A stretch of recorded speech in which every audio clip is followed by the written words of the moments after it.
management. We've got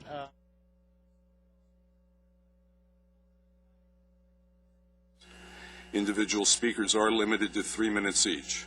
Brenda, do we have any requests to speak? Yes, sir. We have Michelle Egbert. Was that on the agendized or the non-agendized items? I'm sorry, sir. Okay. So we have no other speakers? This time. Okay, thank you.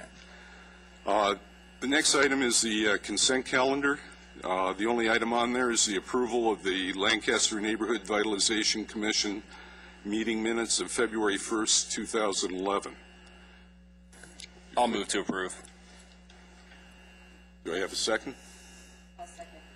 Okay, we have a motion by Commissioner Derryberry and a second by Commissioner Molden to approve the to approve the minutes of the meeting. Please vote.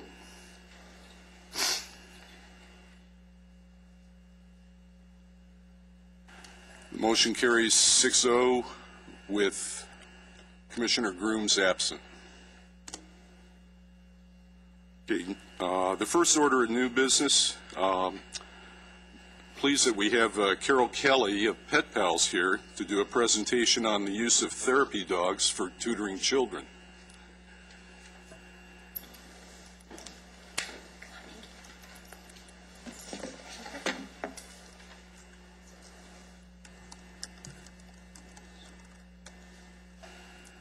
Thank you. Marilyn Dalrymple and Maggie are with us. Marilyn is instrumental in getting this off the ground, and we hope that you approve of it. And we want to let you know a little bit about using therapy dogs to help kids with reading. We started a reading program back in 2002. This is through the High Desert Obedience Club, which is your obedience club in the Antelope Valley. These dogs are all registered therapy dogs with Therapy Dogs Incorporated, one of the 3 nationally recognized groups in the United States. They're based out of Wyoming. In 2002, we started a program at Sunnydale Elementary School, mainly because my son had been a student there and his first grade teacher was still employed there, and she was willing to be my guinea pig starting this program. So we had a great time at Sunnydale. You have some pictures up there, and some of them are from Sunnydale. Showing the dogs in action. The program that we started was based on a program called READ, the Reading Education Assistance Dogs, which is started by a woman that is very high up in the Intermountain Therapy Dog program in, gosh, it's out of state. I can't think of what state it's in. Wyoming? Maybe Wyoming. Wisconsin? Oh, I'm sorry. She was a nurse and a teacher, and she used to take her dog to her classroom sometimes, and she realized very quickly that when the dog was with the kids and they were reading, that reading scores started to get better, and children were really, really comfortable reading to the dogs. It's not rocket science. You can all remember back to maybe the 4th or the 5th grade, and we all had a book, and we all had a paragraph that we had to read, and we went around the classroom, and you always looked ahead so you could count down and find your paragraph. And oh my gosh, please don't make a mistake that Billy Jones would laugh at you because you didn't pronounce a word correctly. It still rings true today. So when the kids read to the dogs don't care if they made a mistake. They just want to hear those kids. The dogs are very soothing, they're very quieting, and they're non-judgmental. Nobody's going to laugh at these kids if they make a mistake. And it's been shown now that reading scores are starting to improve when kids read to dogs because that scary part is gone. The program that we have, we had some items that we started to bring. We made up some bookmarks for the kids. You're a doggone good reader. I love it when you read to me. These are just simple, paper bookmarks. But you're a howling good reader. We would write the kid's name on the back with the dog's name, and that was their sticker. They would read whatever the teacher asked them to read. The classroom that we started in was in 1st grade, so they had some reading material to do. When they completed that reading material that the teacher required, they were then able to pick a book out of our reading bag. All of the handlers had a bag that they would carry. And we had dog-related books. We had a lot of the Biscuit books. We had a lot of the Dr. Seuss Go Dog Go books, Martha Speaks. These were all for those kids' levels. And the child would select the book that they wanted. The handler would keep the book. They would use their bookmark. They had their name on it. And every week when we went back, the child would read some more in this book. When the child finished the book, then the dog would photograph it, and we would write a little something in the book, and the child would get to take it home. In the pictures that you have up there, there is one boy that I think he earned his Go Dog Go book, but he was really proud of that, and they would get to come up in front of the classroom and show that they finished their book and they got to take it home. It was an incredibly successful program. We were very, very proud of it. We did have, we created a permission slip for the parents, which is something that I would advise you to use if you decide to take this on. I think we're talking about the Trend Home right now, because that's where Marilyn is currently volunteering. But we have a release form that the parent signs approving that the child participate in the program. In case they might be allergic to dogs, sometimes there's a bite history in the background that we don't know about, so we want it to be very comfortable for the child, and we want the parent to be on board as well. So we do have that we can use. We also have some books that are a little bit higher level reading as well. When we started the program, we were very fortunate to receive a grant from Boeing. That was, again, about 12 years or 10 years ago. And that's how we purchased the books that we have. We've had a few books donated, and the High Desert Obedience Club did buy some higher level books, maybe grade 4 and 5 books. So that's currently what we have.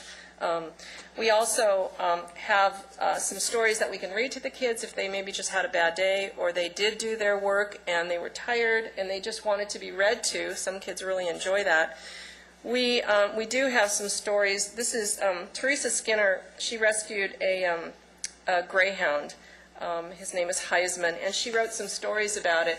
And she gave the High Desert Obedience Club permission to reprint her stories and her pictures and use those in our program. So if we have a child who maybe has just had a bad day or wants somebody to read to them, then the handlers have these books and they can read stories about this dog Heisman to the kids.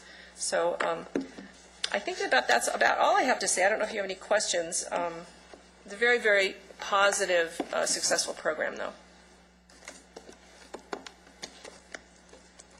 Thank you. I'm kind of curious. What goes into training a dog to become a therapy dog? Is it an intensive series of things that need to happen?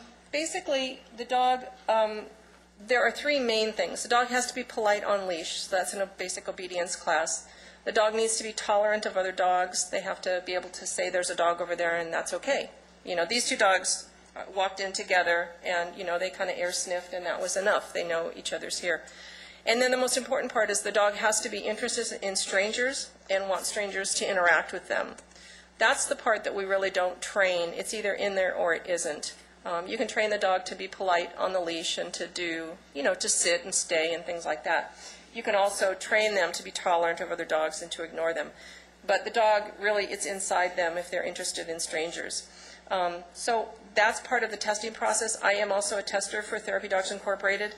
And so people come to me to test their dog to get into therapy work. So we have a test that we do that covers those 3 things. And then the handlers go on 3 supervised visits with me and their dog to visits that we already have established. This program visits in all parts of mainly in Lancaster. We do some visits in Palmdale. We visit at Antelope Valley Hospital, and then mainly the local nursing homes, retirement, adult daycare. We also go to the schools with an educational program. So, but they go through a testing process and those 3 supervised visits with me at an already established visit. And so they learn the etiquette that we use in the facility. They learn about infectious control, the do's and don'ts, how to present the dog to a patient, what's the best way to do that, and then their dog either passes or fails, you know, and they become registered with Therapy Dogs Incorporated. Also, Marilyn, I'm sorry. I know we both are tutoring over at that Trend House. Has a date been established for the children to come in and participate with a therapy dog? It has, yes. It's going to be either the 3rd or 4th Tuesday of each month, and Maggie and I will be there for the first one. We're thinking the third Tuesday. Oh, okay. That's when it will start. Okay, I'd like to see that. Okay, great. Okay, thank you. Thank you. Do other commissioners have questions or comments about this? Oh, yeah, yeah. That is not appropriate name for that. I think it's a great program. I'm really happy that you came here today and told us about it. And I'm impressed with both of you, but especially with Marilyn. I don't see how you can add all these activities, Marilyn, with all that you do. That's Love them all. amazing. They're fun. Congratulations. Lots That's of great. nice people. Well, thank you very much for coming to us today. Thank you.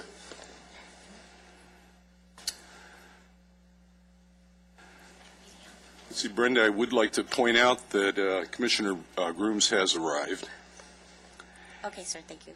And also, I skipped a very important item at the beginning. Sherry, can I call on you to introduce our newest member of the Lancaster Vitalization Commission? Yes, I'd like to welcome Howard Harris, our newest commissioner, to the LNBC. David Sinclair had a problem with his scheduling of his classes, was not going to be able to be here, and felt like he needed to step down. And Mr. Harris came highly recommended, and we're so glad that you're here. Thank you. Howard, I asked you earlier if you might give us each a little bit of a bio concerning your background. The first thing I'd like to say is, number one, I'm glad to be on the commission, and I'm looking to help out any way I can. I'm a 30-year resident in Antelope Valley. Grew up here and played ball against Dorico and had a lot of fun growing up in Antelope Valley. But I currently own a property management company, Antelope Valley Property Management. We manage about 150 properties throughout the Antelope Valley. And I also own a business brokerage firm, Harrison Associates, and we sell business opportunities here in the Valley. And I'm married with 3 daughters. Oh, okay. The reason I asked you that is now I know what subcommittees to draft you for. Welcome. Thank you.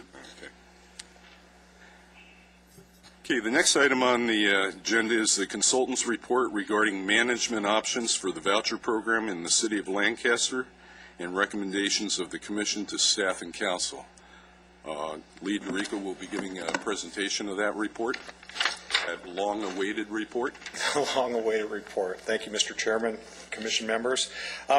Briefly, just as I provided this to you, this is an outline that was provided by the consultant to if and when a recommendation is made from the commission to the council on how to move forward, if the commission so makes that recommendation and the council agrees to move forward in forming our own public housing authority here in the city of Lancaster. And again, we do have a housing authority in place, but we'd also, one condition of this would be to make that requirement to HUD standard and application through HUD. The report basically just outlines what would be required in that process, what the obstacles are, what some of the positives would be, and what some of the negatives would be as it relates to that. And they're pointed out pretty clearly here on what some of those issues might be. I know that you've only had this for a few days. There's quite a bit of information in it to go through. Again, I would also like to, if there's any questions from commission members regarding this, that I'd be happy to discuss them with you individually if you have some questions regarding it, and I know that you're probably going to have some discussion here as well. I know that there already is a subcommittee in place, and whatever direction or how you like us on a staff level to work with you to get to that final recommendation from the commission to the council. Okay. Yeah, I thought what would be a good idea, since each of us have only had this for less than a week's time, and it's quite an extensive report, is that we previously formed a subcommittee of myself, Brett, and Commissioner Derryberry. And what I would recommend is that we ask questions, make comments today. If we could keep them brief, if they're very extensive issues, everybody has my email, and I would certainly carry everybody's issues to the subcommittee. But I think what we probably need to do is reflect a little bit on this, meet as a subcommittee, have the subcommittee bring back some recommendations at the next month's meeting, and then we can have perhaps a more full discussion about where we all sit on this pretty large topic. If that's the pleasure of the board, I think we can proceed that way. Okay, I think what I'll do is start at the very left, since I know, Lisa, you're like me and have a bit of an allergy issue today yourself. Did you have any questions or comments about the report itself? Not yet. I've just had a chance to look it over once. I really haven't had a chance to really look at it, so Okay. I will be. Okay. And be sure to email me your concerns, and we'll get those addressed in the subcommittee. Commissioner Stoltz? I've read some of it and gone over certain sections of it thoroughly and others not. But I'm getting the impression in reading it that some of the recommendations that are being made, one way or the other, all seem to stem around dollars and cents. That seems to be a big factor in their conclusions. Am I correct? That is correct. There is initial startup costs that would be associated with that. Also, as well as how many vouchers would be eligible, how the transfer would take place, if it would take place. Okay, LA County has control of those vouchers as they exist now. So it would depend on what course of action we went and the direction that the commission went to the council with whatever your recommendation is, what course of action would take place at that point. And then ultimately, it's up to HUD to make a determination on which one they would go with, okay, whether we'd even be able to. So yes, yeah, and that all has some input on what kind of costs we're talking about, depending on how you make that conversion. Well, at this point, I'm happy with the chairman's recommendation to have the subcommittee do a thorough analysis, and then and I know Stephen's looking forward to that, I can tell, and for us to give input to them as far as trying to get to the bottom of it. I think that would be a best idea at this point. I haven't been able to get the whole thing analyzed where I can have a good response, but right now I'm looking at everything I see on there. It looks like dollar signs. So, yeah. Or lack of dollar signs. Or lack of dollar signs. Yeah, exactly. Okay, thank you.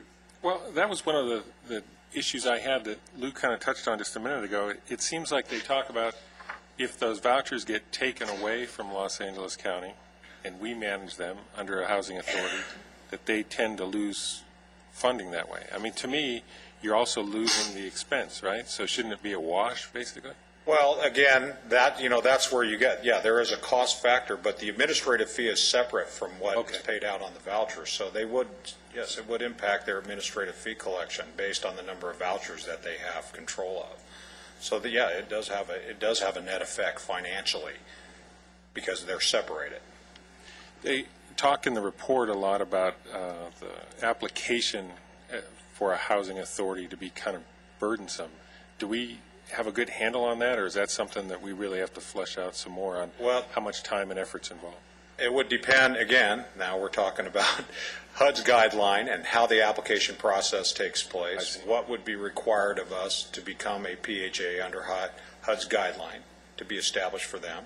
And then the timeline could be, there's no net timeline as it's laid out. It would depend on that application. Now, again, this consultant is prepared to assist us through that process should the determination be made that that's the direction we want to go as a city, and then that's part of their agreement with us as it exists today to move forward. And I guess I'm not sure if you would go through this process if you didn't go all the way to the very end to manage your own Section 8 program, but there's nothing to say that we couldn't go through the process and just have our housing authority, correct? I mean, does one follow the other? I would say that, the purpose would be to go through the process is to establish the housing authority based on that. Because as we are established now through Elizabeth's as the director of her part of the agency here, we have a housing authority in place as it works within the state of California and the requirements that we have. Okay. The only purpose for us to go beyond that to a PHA, in my mind, is to establish ourselves to manage this program. So if the consideration is not to ultimately manage the program, there'd be no reason to move forward with that process. Okay. And I noticed in the report a couple of times it mentioned reviewing fair market rents and so on, and that's something we talked a lot about on the commission. So that was one positive that I'd like to see us on the subcommittee flesh out a little more. Absolutely. Commissioner Derryberry? Well, like my counterparts here, I haven't spent enough time in the document here to give, to make heads or tails of it. Lee, we know that you've spent probably a considerable amount of time, safe to say, with the consultant during the preparation of the report.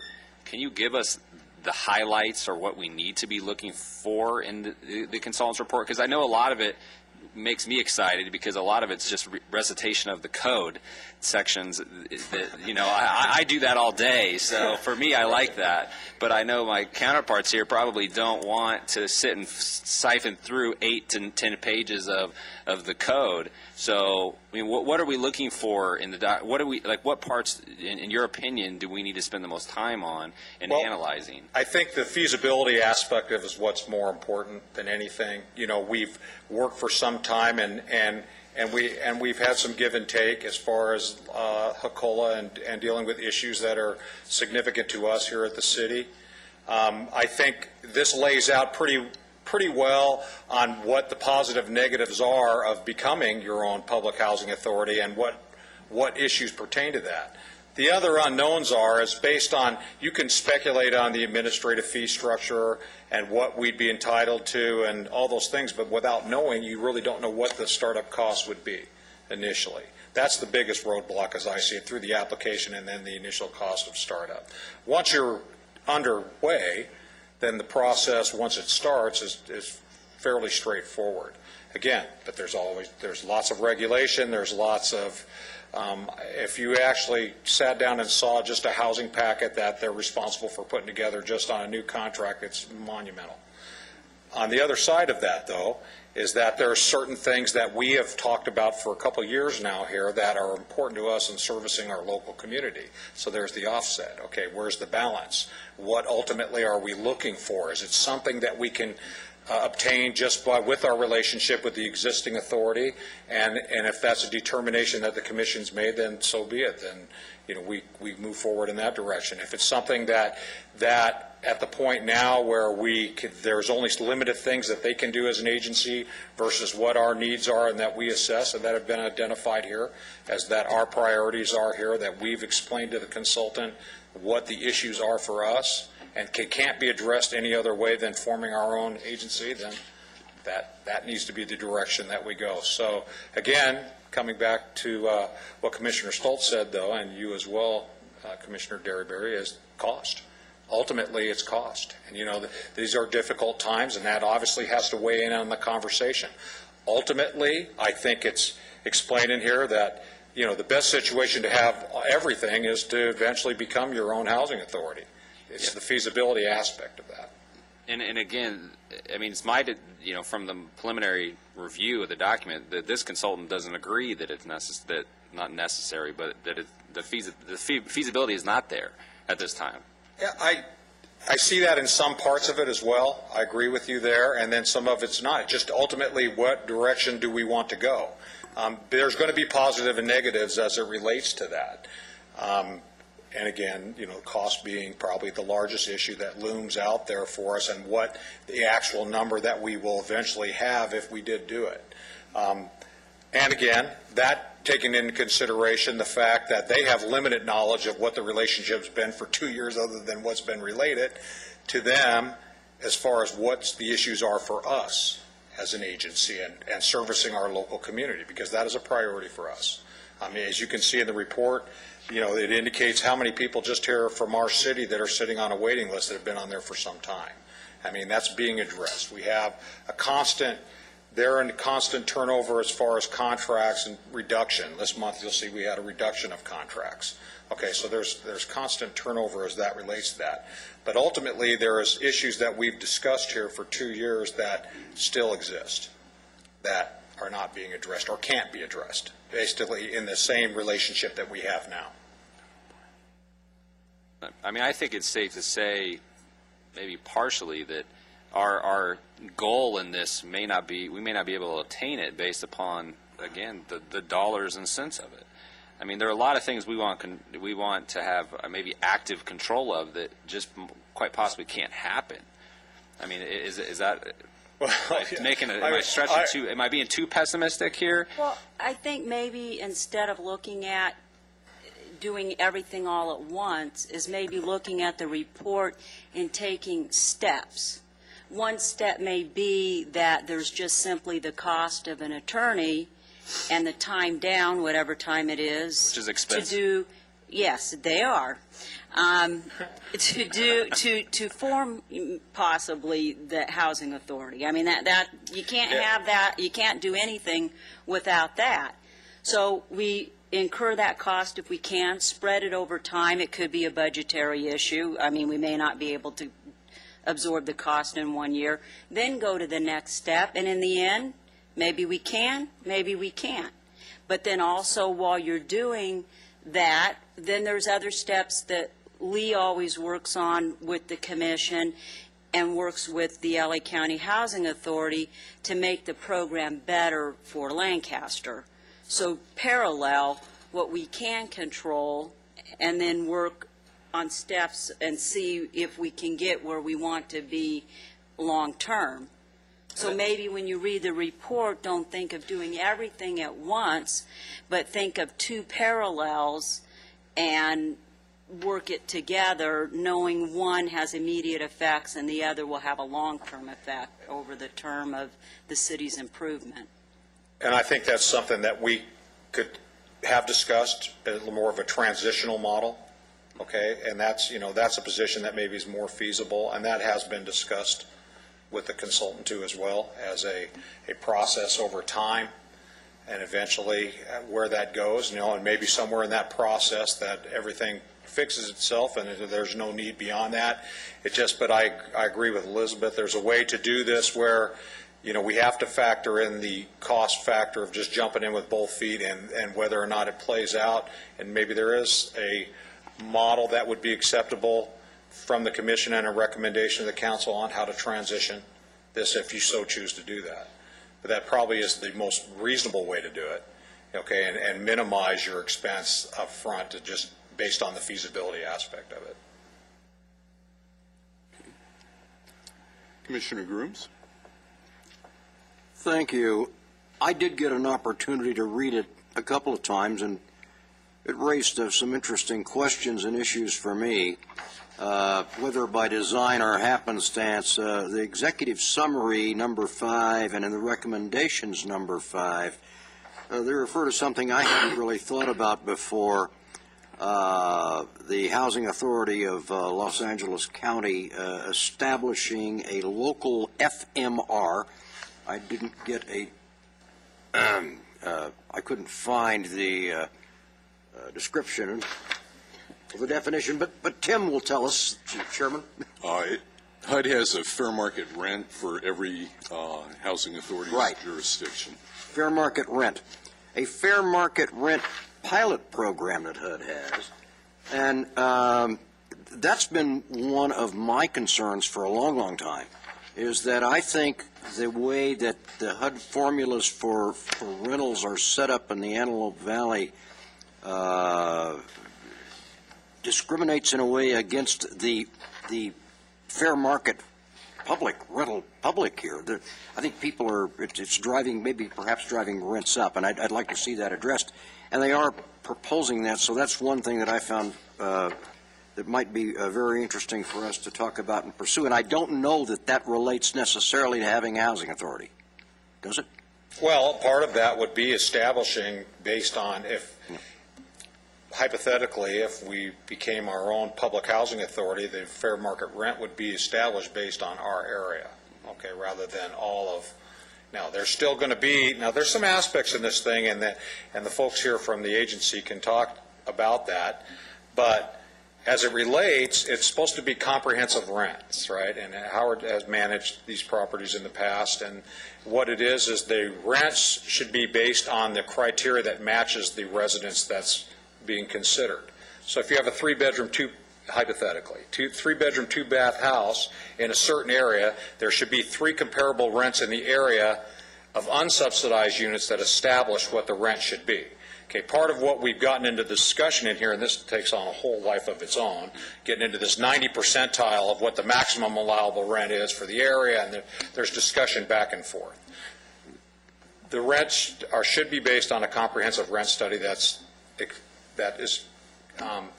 makes sense as it relates to the unit that's being considered for what the rent should be. So, consequently, in other words, we shouldn't have a house that's in a part of town that's got a 3-bedroom, 2-bath house in a certain part of Lancaster, and the house out in Lake Los Angeles gets the same rent for a 3-bedroom, 2-bath. Okay, that's not a good rent study. Okay, the rent study should be appropriate based on the unit that's being examined for the rent.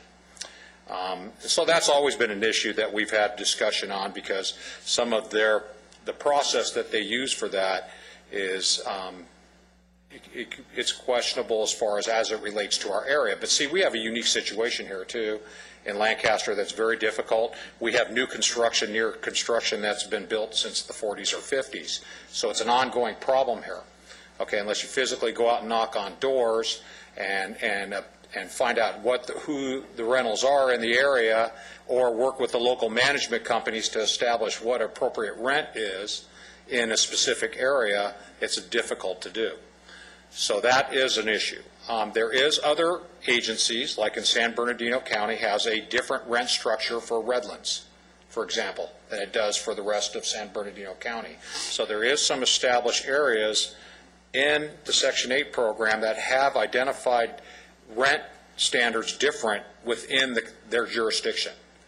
Okay, and that's been something that we've talked about before, and that's probably something that could be taken to HUD for consideration, to say if we could get some exclusionary rule for the city of Lancaster as it pertains to their rent study. And that could be something that we could work out, and that could be certainly an application that could come from us through the Housing Authority to and I think determine that. That is very important, because when they determine the rent schedule, the utilities, it's an average that's used out of the county of Los Angeles. What makes Lancaster unique is we have a real winter, we have a real summer, and the way they set up the payment for the Section 8 recipients is they actually set them up to fail, because they can't afford the utilities because of the way they subsidize their income and then with the rents. So we're not doing any great service for the recipients of the Section 8 either. So it would benefit immensely, because our rents are different here in this area based on the other cities within the county of Los Angeles.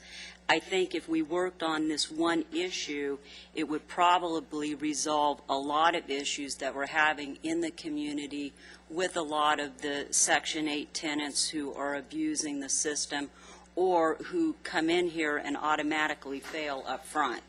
So I think that's a very important thing that really truly needs to be worked on for the city of Lancaster, and possibly the city of Palmdale could join with us because they have the same issue. Another aspect of this is I was looking at over the tables of the cost projections and the revenue projections, and wondering where do they find those numbers. And so that's something that I think we should pay particular attention to, is are we looking at real dollars, real numbers, and how does that apply here? Obviously, somebody got those numbers together from perhaps, I don't know where, but maybe we should know that, because generally most of the documents I read that are cost projections for government tend to be a little on the high side compared to reality. I would agree with that. Here, on this issue, this was of comparable agencies of similar size, and based on that now.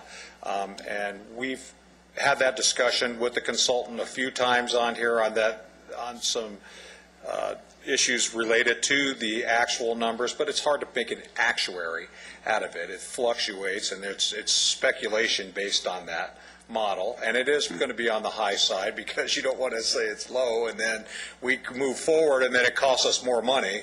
Okay, now we're holding someone's feet to the fire for accountability on that part of it. So, I mean, I'm sure there's some percentage built into that.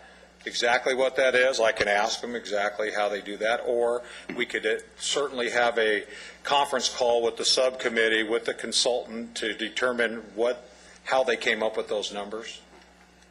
And then finally, they talked about the, under the recommendations number 6, it was just mentioned this one place, termination of the agreement with the county housing authority. No pros and cons there, but it was mentioned, and I'd like to know more about what that might mean. And finally, the cost of establishing the official state and federally recognized city housing authority. We have the cost issue, and then the question of time. How long does it take to do this, to get this thing done? I didn't find that. Well, it's not in there. Okay, because okay, that's why I didn't find it. Okay, that's what I'm saying. It's not in there on what a timeline would be. Okay, cost issue might, it depends at the time you make the application and what's involved with that process, like Liz talked about. That would take a legal person to manage that has the relationship and the knowledge to do it. Right. The second thing is the timeline is their timeline. It's HUD's timeline. It'd be the federal government's timeline. So I couldn't tell you what that is. I mean, it's slow. Yeah, I wouldn't say it's. I'm sure it's not very fast, and I'm sure we could call every day, and we could do a lot of things to try and expedite that, or try and get some help in that from our appropriate elected officials as it's related to that. But again, that is their process, and so that's probably difficult to say exactly what that would be. Thank you. Howard, do you have any comments? I was only able to review part of it myself. One of the things I was curious about is it kept mentioning the fact to become a PHA that's not guaranteed is done through HUD, but to get that you still have to go another step further to get control of the Section 8 program. Right. So it seems to me the thing to do is to concentrate on the PHA regardless, and let everything fall where it may. But if we need to get control of the PHA first and then decide. The other question I had, without reading through the whole document, is I really would like to know more. They had some mentions in here, but more about what happened in Florida and what happened in Mississippi to where they were able to get control of it. And we could kind of use it as a footprint to look into it further. That makes sense. Okay, they brought those two items specifically because of similar issues, okay, as it related to the things that we've been discussing here, and that's why they used those two examples. And to get exactly what documentation they received to them, and that process is certainly something we could request. Okay. Let's see, I think the consultant was faced with a very out there fact. There is no housing authority in the city of Lancaster today that can absorb or take on new vouchers. So with that confine, I think the rest of the report flowed from that initial step. I think for the commission here, I think the core issue for the city of Lancaster to consider is whether monitoring the performance of the voucher program by another entity or taking on the task of managing the program will lead to the most effective management of the voucher program in the city of Lancaster. On page 4, they gave us 6 options to consider. And I know in my first read of this, I, like Larry, had some time, and I have read this a couple of times. It occurred to me that we don't need to see these as mutually exclusive options. We could probably look at these in terms of moving forward on several different fronts rather than just one front. And I think that's something the committee can probably flesh out a little more. On page 6 of the report, I really wholeheartedly agree with the idea of, while this process of determining what the city of Lancaster wants to do is occurring, I think we absolutely have to continue to work very closely with HCOLA on some of the other issues that HCOLA could bring about to happen, regardless of the direction we would set. And then a number of people have raised issues about the numbers. Having 33 years in the numbers of the voucher program, I'm also a little concerned with a couple of things. Lee, on page 9, where it shows the admin fees earned and the admin expenses, were those expenses and revenues related only to City of Lancaster units or to the Antelope Valley units? Well, I would say based on the number of vouchers at the time here, that would be based on Lancaster units. Okay. Because I find it very strange that the previous paragraph goes to great length to point out the staffing at the City of Palmdale satellite office, and it includes, I believe, 16 positions that are titled manager or supervisor, and 10 that aren't. And then when I look at the charts on page 19 and 20, I see that the expense level estimated by the consultant for the City of Lancaster to operate the program is approximately the same $2.4 million. And I would hope, of course, that the City of Lancaster wouldn't have 16 managers and supervisors and 10 staff. So I believe from that, it feels like the expenses are extremely overstated, which tend to bias the outcome, especially on the chart on page 20. Well, what I would suggest then, based on that, is to, again, as the subcommittee, arrange that conversation with the consultant and put some scrutiny to those numbers. And that's totally appropriate based on what you're saying and what was presented to them, and look at that closer. Yeah, because those charts, each of the non-salary items are percentages of salary. Mm-hmm. So again, if salary is very high, so are all the other items which are based on percentages of that salary. So Larry, I share your concern about the numbers in here. Those are my comments about it. Let's see. I think at this point, what I want to make sure of is that the members of the committee are prepared for probably a couple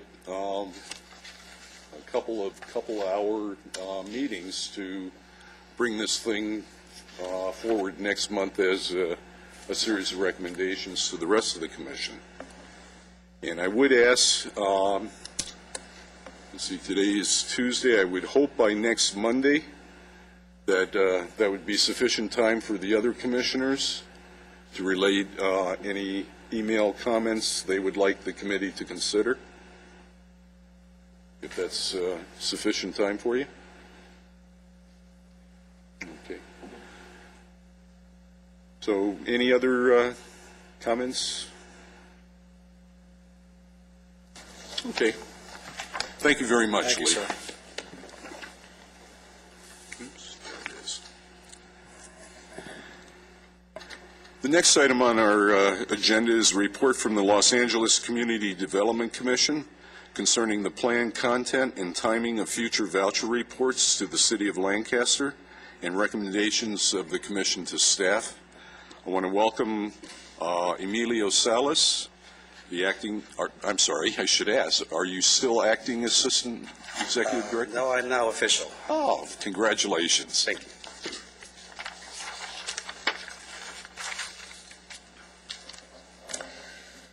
Okay.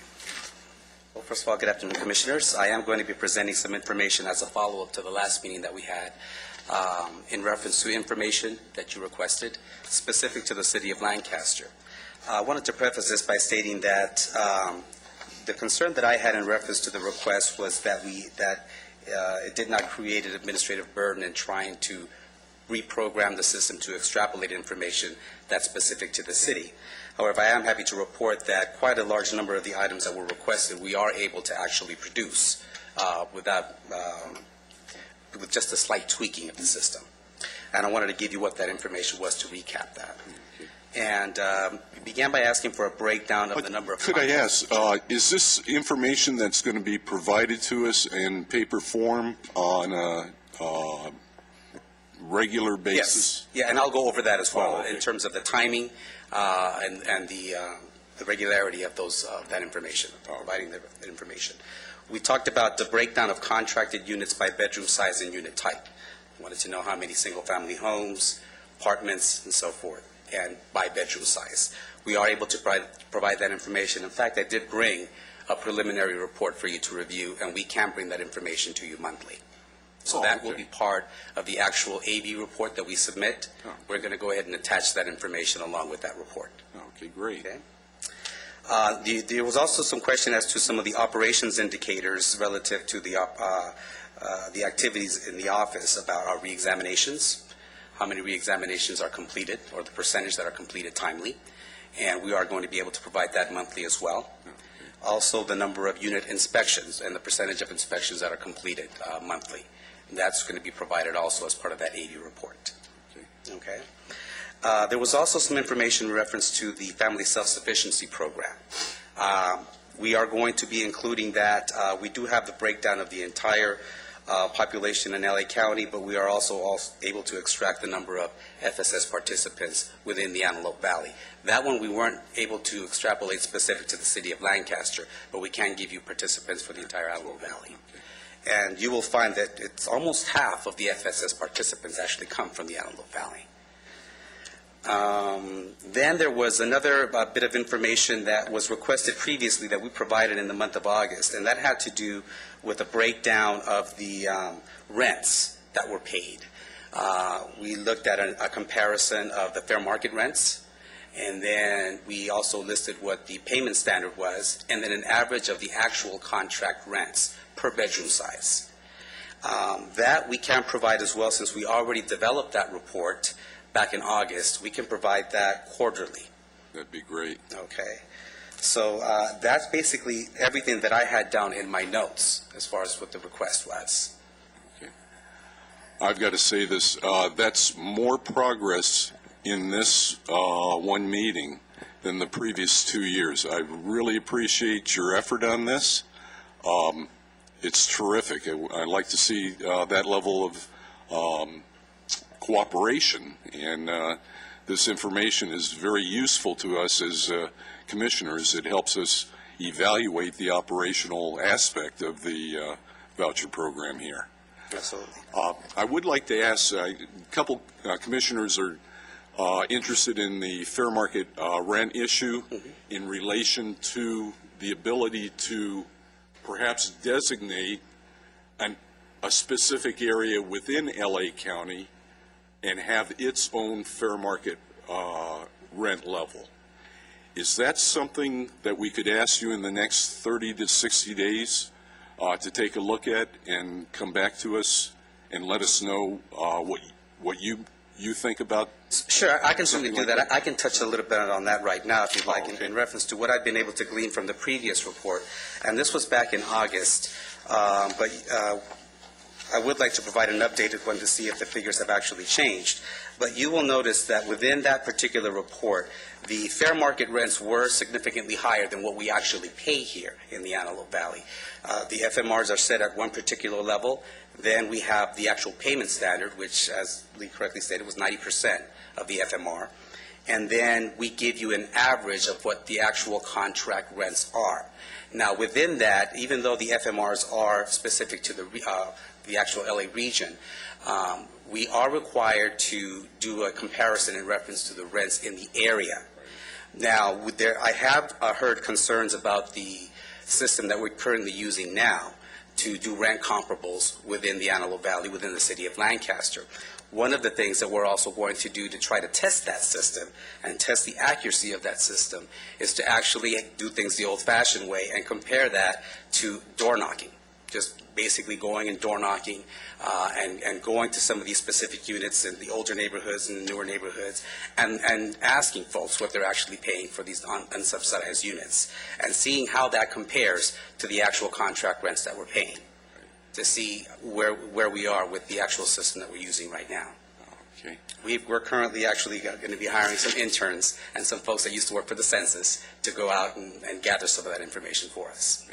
Okay, and I do understand that. I also know, and maybe for the benefit of some of the commissioners on this topic, that the HUD fair market rent, at least 3-4 years ago, was based on the 40 percentile bracket, meaning that it was a rent level at which 40% of the units rented at or below that level.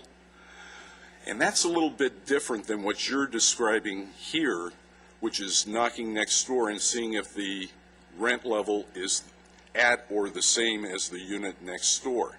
That doesn't really guarantee that it's at the 40% bracket or lower, if you see what I mean. Mm-hmm. And so that's why I'm asking if you could take that issue back, flesh it out there, because I know I think Lee has already mentioned the City and County of San Bernardino Housing Authority did set up separate fair market rent levels within their jurisdiction.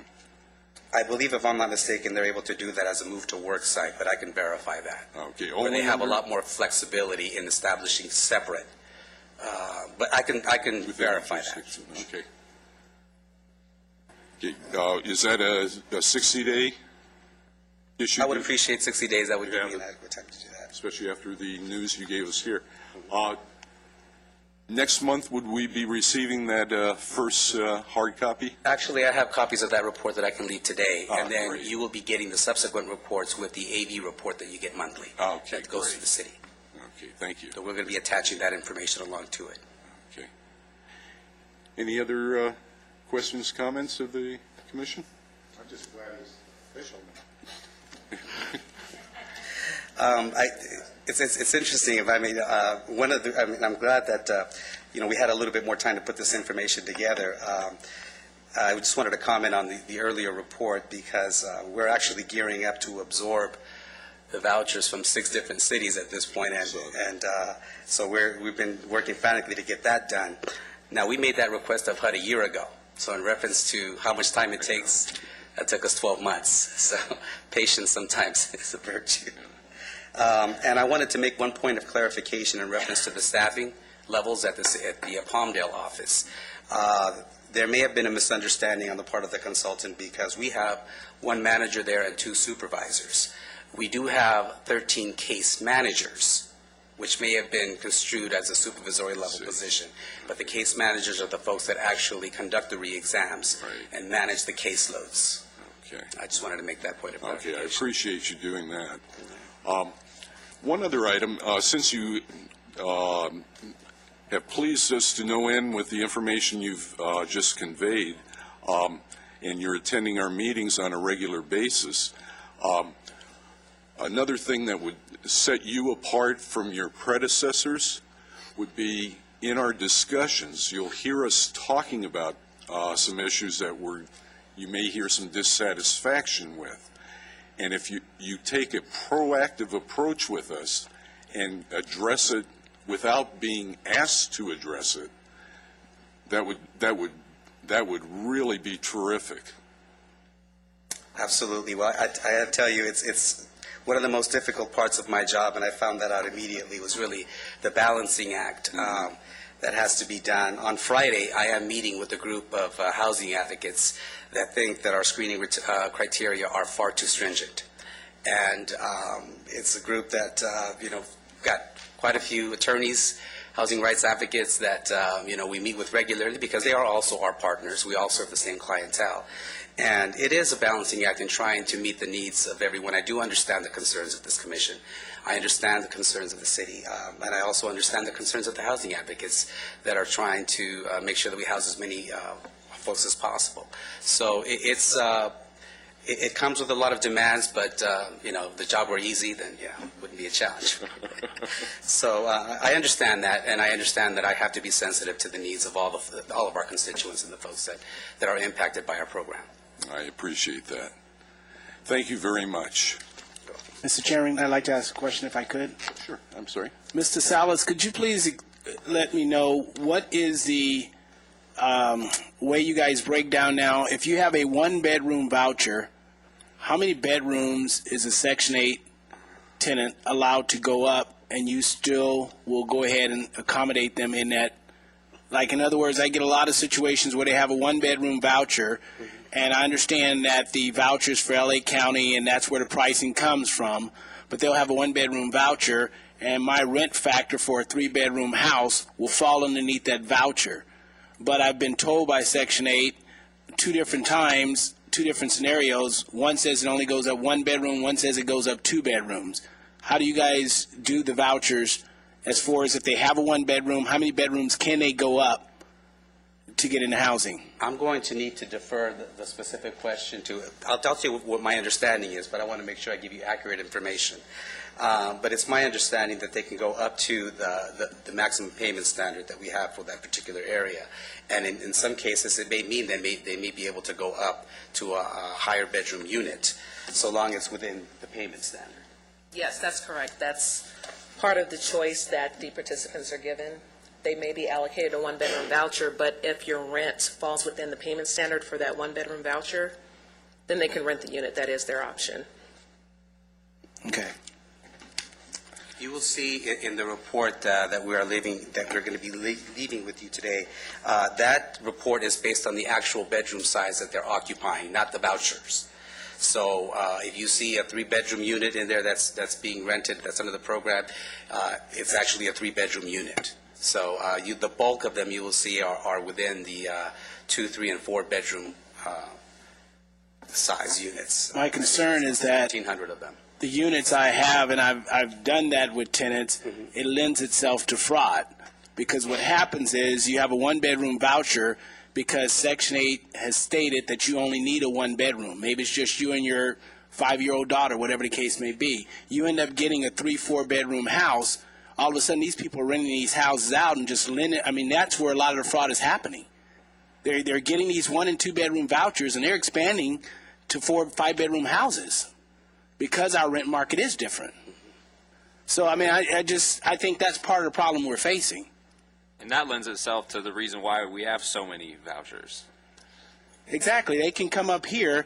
If you have a voucher for L.A. County for a 2-bedroom that'll take you up to $1,600, you can get a 4-bedroom house in Lancaster for $1,600. Howard, are you saying that they take this 4-bedroom house and add more people to it? Is that what you're saying? Yes, they move people in illegally because That's technically they're not supposed to have anyone else living in the house but them and assign people on the voucher. But they expand that because of the housing here in the Antelope Valley is cheaper. The problem of unauthorized guests is one that we experience also within our public housing sites, and it's one of the toughest ones to deal with, but it's one that we deal with pretty aggressively whenever we get word or whenever the inspectors come out to the units and find that there are other folks that are actually living in that unit. The problem with the inspections, and nothing against your organization, but being in property management, I do inspections, but my inspections are always done while I'm doing a repair or something like that. You schedule an inspection, they clean house. They know you're coming, that's a no-brainer. And they clean the bedroom out and they do everything else. I just think that something needs to be done to look at taking a 2-bedroom voucher and getting a 4- or 5-bedroom house. That's fraud to the highest. That is a big problem out here. I think this relates back to the issue I've asked you to return in 60 days and report to us on. I think we may be able to resolve not all of the issues, but some of the issues. by hopefully being able to recognize the significant difference between the city of Lancaster rent structure and the rest of LA County's rent structure. Okay. Absolutely. Okay. Can I ask who the housing advocates are that you'll be meeting with on Friday? The acronym is called UHHP. It's United Health. I forget the actual acronym, but it's made up of various agencies like Shelter Partnerships, mostly homeless advocates. And they were the folks that spoke at our, we just recently had our annual plan adopted by the Board of Supervisors. We'd had quite a few that showed up to speak against some of our screening criteria. So we've been working very closely with them to talk about the true numbers. We don't feel that our criteria is too stringent, and we don't feel that it's necessarily restrictive of that population. Mr. Salas, when you talked earlier about actually going and knocking on doors and to get comparable values and rents and so forth, did you also do you also contact people like Mr. Harris who deal in property management with multiple homes that might be some are Section 8, some are not, obviously. Right. Do you contact them also to see if they can give you kind of a trend as far as rental values Certainly might be? that information would be of value to us. Yeah. Absolutely. Yeah. I think it'll be a lot more accurate. I know in my experience, trying to get, in cases several years ago, rent raised that were Section 8 homes that I was managing, trying to get the rent raised, I was told by Section 8 I had to provide to them 3 units within a very close proximity. Well, first of all, when you send these people out to knock on doors, I don't think you're going to get an accurate reading. I tried that. Now, maybe they have more charm than I did, but when I knocked on doors and asked people what they were paying for rent, the answers I got I'm not going to repeat. So I think you're going to have a hard time getting an accurate rent factor, as opposed to going to property management companies, and there's a lot of them out here, and they manage a lot of units. You go to them, and they'll have the numbers available for you. Absolutely, and we do that. We also go over the phone and just ask, as if we were a renter, and we just call a specific apartment complex. How much is that unit renting for? Right. What are the amenities? So there are various different avenues that you can take. So they're not just going to be going door to door. They're also going to be phone banking, trying to get the most accurate information possible. And this is actually the way we used to do it many years ago before we went to an automated system. So folks got pretty adept at trying to get accurate information. Well, you can call my office, and we'll give you all the information we can. Okay, appreciate that. Actually, Howard, I have a question for you. How accurate are the Zillow and Renometer measurements of rent in an area? I don't pay a whole lot of attention to them because, it's first of all, it goes strictly by neighborhoods. And that's, Zillow and a lot of those places, they go by zip code, West Lancaster, East Lancaster. And the bottom line is Rickabosh Estates is East Lancaster. Okay, so you can't go by just that. When I talk to an owner on the phone, it's I have to see the house. You tell me the address, and I can tell you the neighborhood, and I can get a feel for it. But I think your most accurate is going to come from property management companies. They're dealing with it day in and day out. Okay. Right. You need to take a look at the amenities that are offered by a specific complex and make sure you compare apples to apples. Yeah. Okay. Any other questions, comments? Okay, thank you again. The next item is the monthly voucher report. And we enjoyed you so much on the previous item. We'd love to have you. Well, I have. I believe everyone's gotten a copy of the report, and you will see that we have had a slight decrease in the number of contracts. Actually, that's been the trend over the last couple of months. I don't know if you want to go over any specific items in the report, but I did actually want to mention it's something that is very near and dear to us, and that is what's really happening right now on Capitol Hill, because that will have an impact on our program. There are several proposals floating around, but most of which have targeted many of the HUD programs, specifically Section 8 and public housing. Several of the proposals do stand to hurt the agency significantly on the admin fee side. not necessarily for the HAP payments, but a significant reduction in our administrative fees, which then impacts our ability to effectively administer the program. Figures are floating around anywhere from 20 to 35%, and that's this current year, which we're already halfway through. So any reduction to those admin fees will be compounded by the fact that we've gotten basically fronted 100% of the admin fees up to this point. So any reduction would be retroactive to the beginning of the fiscal year, which would really have a profound impact on our staffing. There's also a proposal for a significant cut to the capital fund, which provides modernization funds for our public housing sites, which doesn't necessarily impact the city of Lancaster, but does impact the housing authority as a whole. So those are two things that we're watching very closely, and we're trying to do everything we can to try to prepare for these cuts that we believe are imminent. I have to ask, having lived through that life many, many years, a lot of times the proposals were for very, very significant cuts, and that eased the way for much more minor actual cuts. Do you see any similarity to that occurring? Well, I think on the 20% side, I think that would be the good news. H.R. 1, I believe, is one that had the most drastic proposed cuts. And that was rejected by the Senate, and now they're try to meet each other halfway. But because it is for the current fiscal year, that's what makes it so difficult, in that we're already halfway through. Right. So even a small cut would be doubled, right. Just by the mere fact that we're so far into the year. Okay. And that's what's really difficult for us at this moment, that we're trying to be proactive and try to anticipate what that would mean. Okay. Is that funding cut at all related to the recent notice I saw where they're looking to obtain 10,000 homeless vouchers as part of their budget process? I'm not sure that there's a correlation. I know that there's a lot of talk in reference to VASH, which is a program specifically for homeless veterans, and the funding for that. But I think that everything that I've heard has to do with cutting the program as a whole, and also recapturing or forcing many of the housing authorities to utilize their reserves to offset the cuts with the reserve levels, of which we have very few.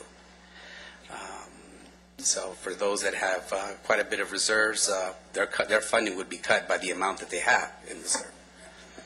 Actually, what you're raising right now would be very useful in future meetings if you're here and you have updates on the budgetary process HUD is going through, because it will significantly impact the voucher program as you're indicating, and it'd be helpful to us as a commission to know what the progress of those possible changes are. Sure. I mean, the current continuing resolution expires Friday, so we're all waiting to see what happens there. One thing that many of the housing authorities have asked for is that, at the very least, some sort of administrative relief, or to change some of the requirements, because the program is expensive to administer. As you will find in the report, some of the things that are required of PHAs. So we're looking at the very least, if we can have some relief there, that we can then funnel the staff to actually conduct the operations. Okay. Any other comments? Okay, thank you very much. Thank you. Okay, the next item is an update report from the LNVC subcommittee concerning possible development of state legislation pertaining to suspending voucher payment assistance for issues involving truancy. Commissioner Stoltz and Moulton, I believe. Well, I can tell you that Senator Runner put forth a bill, SB 660, which addresses this. It would authorize any housing authority that administers a housing program and distributes federal housing certificates to eligible families with children to make regular school attendance a continuing condition of certificate eligibility. It's going to be heard the 12th of April in the Senate Transportation and Housing Committee. So that's coming up. and we'll see what happens then. What was the bill number? SB 660, 660? Senate Bill 660. Okay. Could I ask that you report back at You bet. the next meeting, since Sure. it sounds like it's a possibility that may be moving forward? Yes. Okay, thank you very much. Next item is, was going to be presentation of volunteer program. I don't see Jack Van Bohemen in the audience. I'll have to get a hold of him again and see if we can't have his discussion at our next meeting. Second to last item is the update report from the LNVC Tutoring Subcommittee concerning strategies to provide additional tutoring assistance at the Trend Impact Home and other locations, and any recommendations from the Commission to staff. Commissioner Banks and Commissioner Moulton. You might have more information about that home. I don't have anything to report, and I don't know if Lisa does. See, I don't have a whole lot to report. I do know there's an attempt being made to expand tutoring at the Trend Impact Home to include high school students. But as with these kind of efforts, it's had a very slow beginning, and I know that they're going to continue to work to try and get that program up and running. Any information on the other locations of tutoring? There is tutoring going on at, I believe, Indian Sage and Desert View. Is that right? They're both of those. There is tutoring happening there with Grace Chapel, the folks there. Excuse me. So there is some other tutoring going on at other homes, impact homes in the valley. And are they looking for additional tutoring assistance, or? Sure. Okay. Sure. Yeah. And is there somebody they would contact if they were interested? They could contact Grace Chapel. Grace Chapel? Yeah. And they could direct them to the, I'm not sure who's over which home, so they could direct them to the right person. Okay. Okay. Is this item something we should move to more of a quarterly basis of updating and reporting? Okay.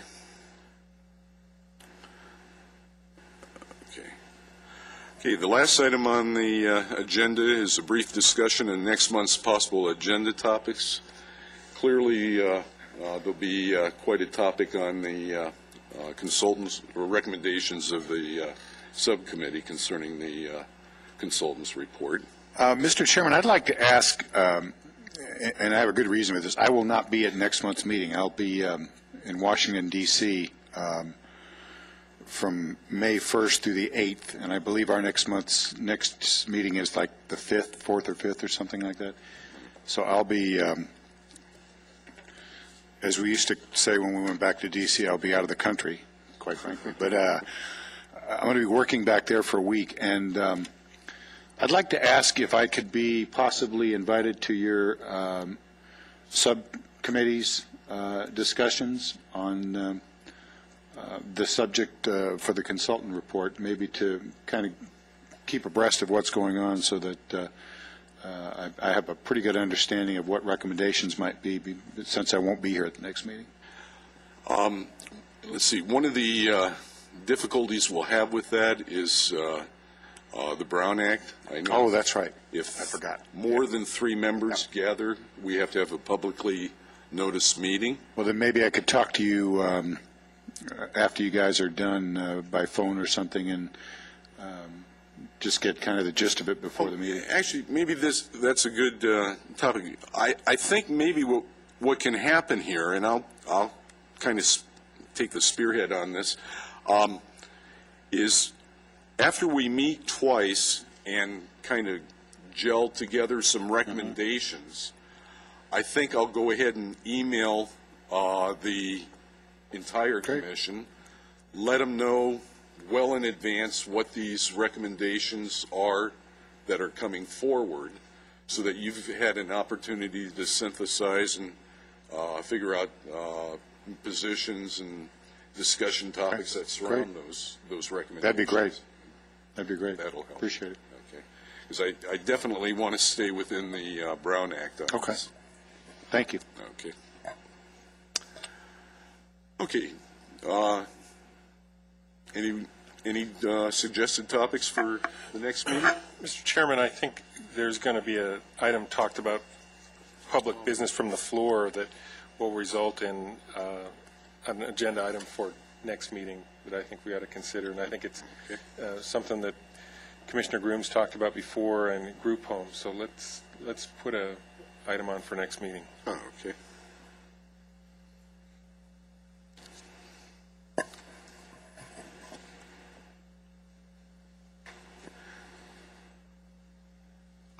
Councilwoman Marcus, did you have a couple thoughts on that? For next month, I did want to ask the staff to work with the city attorney and look at our present graffiti ordinance and see if we need to revise it in order to get more restitution from, I'll be nice, the little darlings that continue to vandalize and terrorize our neighborhoods. And I'd like a report to the LMVC on what arrest convictions have been made and restitution we've gotten in, like, let's say, at least the last 2 years in that area. And maybe what needs to happen with that ordinance is that we can hold the parents more accountable.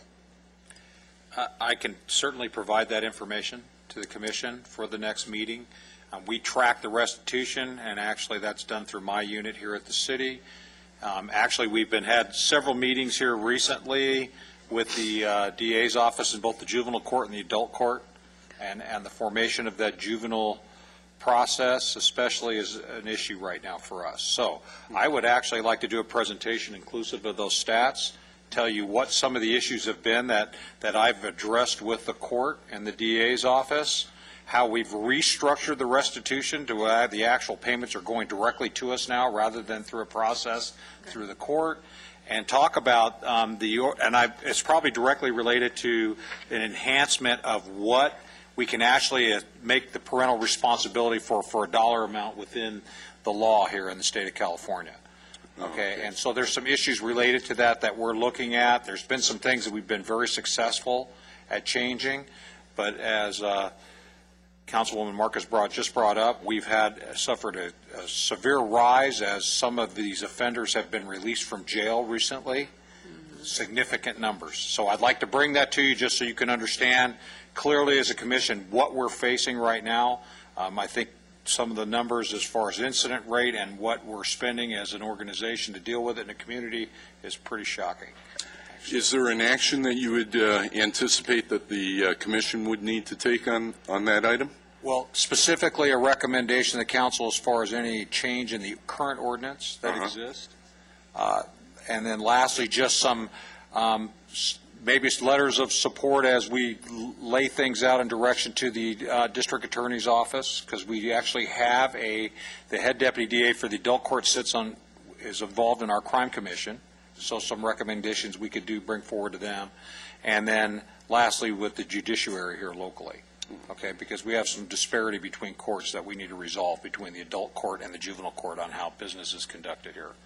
Wasn't the amount raised as to how much you can get? Didn't they just raise that? Yes, that's the law allows for an enhancement in that.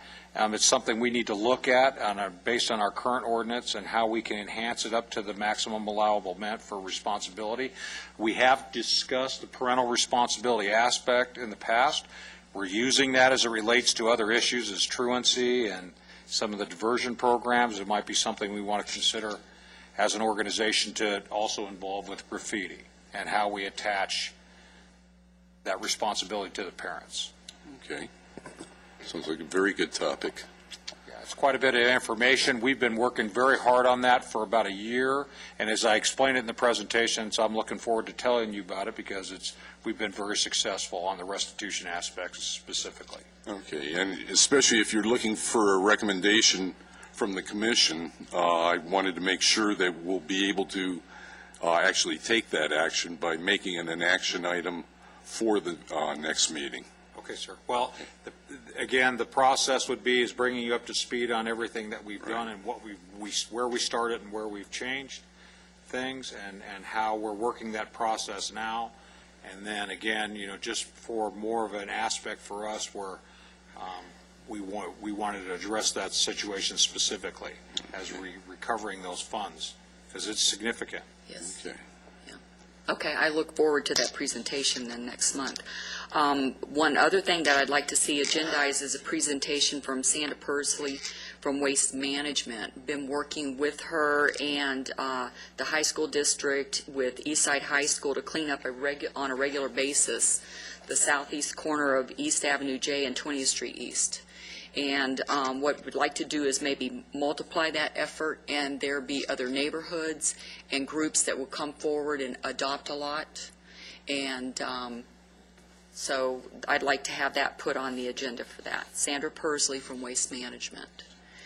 And last, I just wanted to make an announcement that for the Poppy Festival, the 16th and 17th of this month, all the commissioners are going to get a Poppy Festival T-shirt.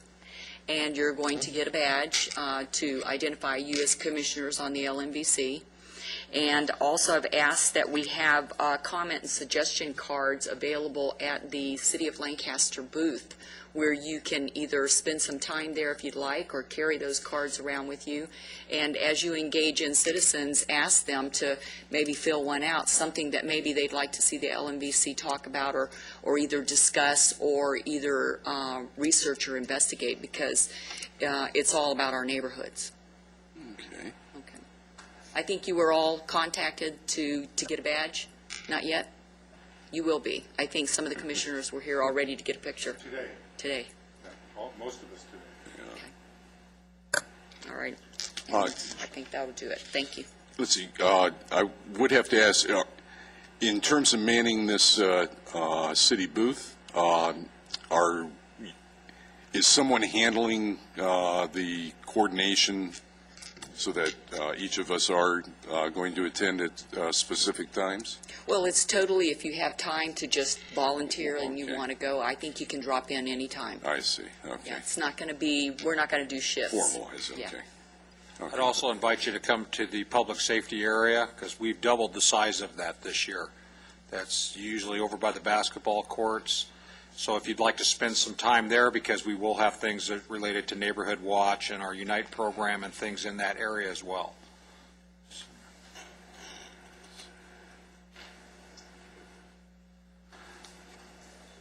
Sir, just like to also recognize Mr. Larry Levins here from the Housing Commission. I will just, this is completely me speculating too, as well as he's been attending our meetings regularly, and I believe some of the level of cooperation change that we're seeing, I will directly relate to him. I'm sure his presence here is known by them, and that he's attending the issues as we're bringing them forward and bringing them back to the commission. That is, we're seeing some results from his effort here for us. So I want to recognize him for that. Can you help me out? Explain that a little bit, the relationship there? The commission? Yep. Each one of the supervisors appoints a person to the Housing Commission that is their representative on that commission.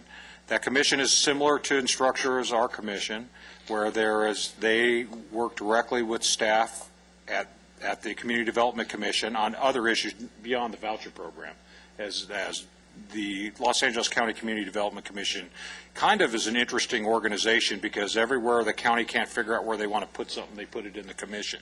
So he wears many different hats as a commissioner there. But again, it's similar where the staff works together with the commissioners. The commissioners give direction and set policy and also bring recommendations to the Board of Supervisors as issues. I think I'm relating that fairly reasonably. If I may, it's called the Housing Commission, but it's actually an advisory housing commission. So we get to make noises and recommendations.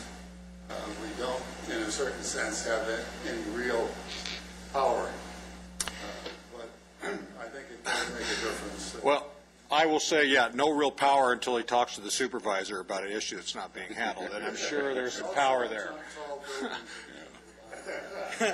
Well, I do want to brag on Larry in one aspect. Before I ever even thought about running for city council, we had an unfinished street in my neighborhood, and I had read an article in the paper about Mr. Levin, and I called him, contacted him, and asked him if he could help us with some illegal dumping that was going on in our neighborhood.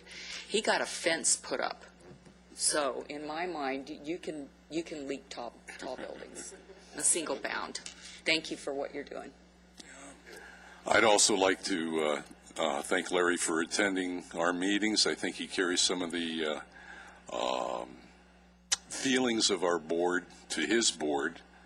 And I will give one warning about Larry. Don't play a money game of bridge with him. I can point that right back at you. You've been playing locally. Okay, the last item is public business from the floor. This is for non-agendized items. We request any person who would like to address the Lancaster Neighborhood Vitalization Commission on non-agendized matters to complete a speaker card, and you will find speaker cards on the back of the council chambers. Additionally, we respectfully request that you fill the cards out completely and print as clearly as possible so that if necessary, the commission or city staff will be able to contact you either by phone or mail. Individual speakers are limited to 3 minutes each. When you approach the podium, please notice there are 3 lights. The green light comes on when you begin, the yellow light will come on when you have 30 seconds remaining, and the red light will come on when your 3 minutes are up. We ask that you be considerate of the allotted time to allow other speakers to have their 3 minutes as well.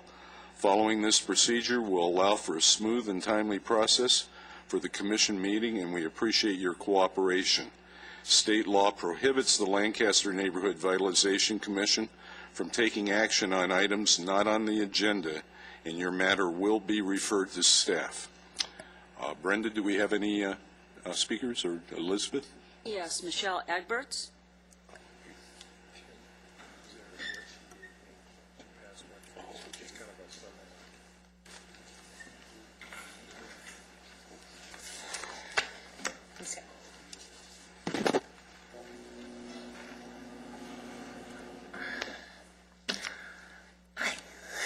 Welcome. Good afternoon, Chairman, Vice Chairman, Commissioners, Ms. Brubaker, Councilwoman Marquez, Liderico. In the state of California, there are no requirements or licensing to run a sober living home occupied by 6 or less. As a result, there isn't anyone to regulate their legitimacy or quality. Unethical and illegal homes that are calling themselves sober living have been growing in number here in the city of Lancaster. They are hurting the people in recovery that reside in their homes by cramming them in and not caring if they are clean and sober. They are not protected by the Fair Housing laws or the American Disabilities Act. Their sole purpose is to line the operator and slumlords' pockets. They are also hurting the reputation of legitimate sober living and stand out as threats to community health and safety. Chairman and Vice Chairman and Commissioners, this is not conjecture, but evidence-based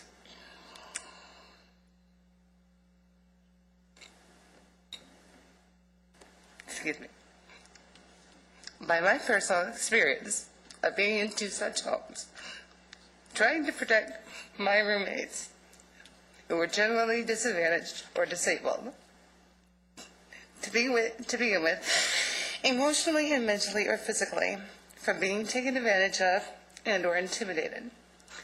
The unlawful rental practices, abusive access, trespassing, illegal evictions, and theft and fraud of these operators are irreprehensible. Their actions are criminal, yet when contacting the local law enforcement numerous times, we're only to be told it was civil and there was nothing they could do. Wrong. Exercising my landlord-tenant rights, which sober living homes are governed by, has proven to be an unbelievable nightmare for me. Therefore, I propose a sober living certification program that will ensure that these sober livings are providing quality environments for recovery and provide for community safety. The certification program is an intelligent and balanced approach to eliminate illegitimate, illegal, and unethical homes from continuing to operate in the city of Lancaster.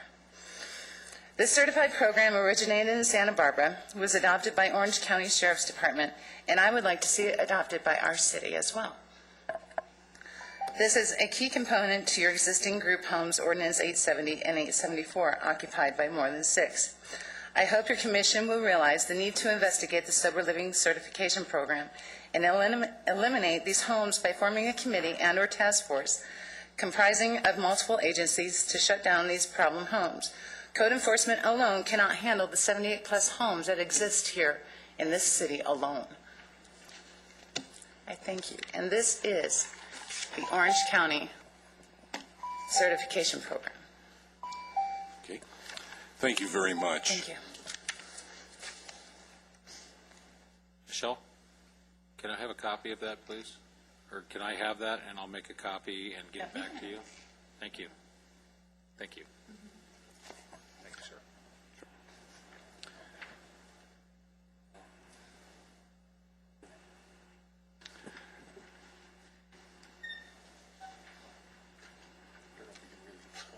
That's true. Okay. But we do want to bring it up, I think it is an agenda item. Yeah, we need to put it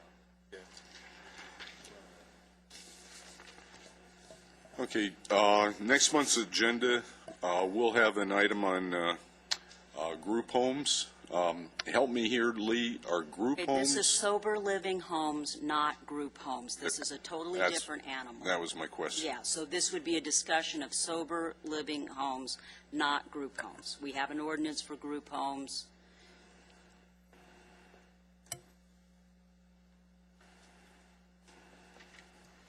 And then we will probably want Dave McEwen to attend that meeting. I'm sorry? Dave McEwen will attend that meeting. He's here on Tuesdays anyways, I think, right?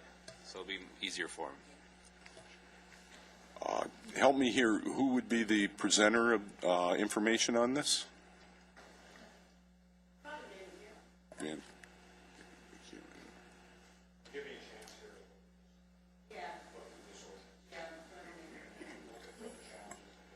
Is that an Orange County ordinance? I believe that's not an ordinance. It's a certification. Cannot have a program that has to be right, it goes through an ordinance, right.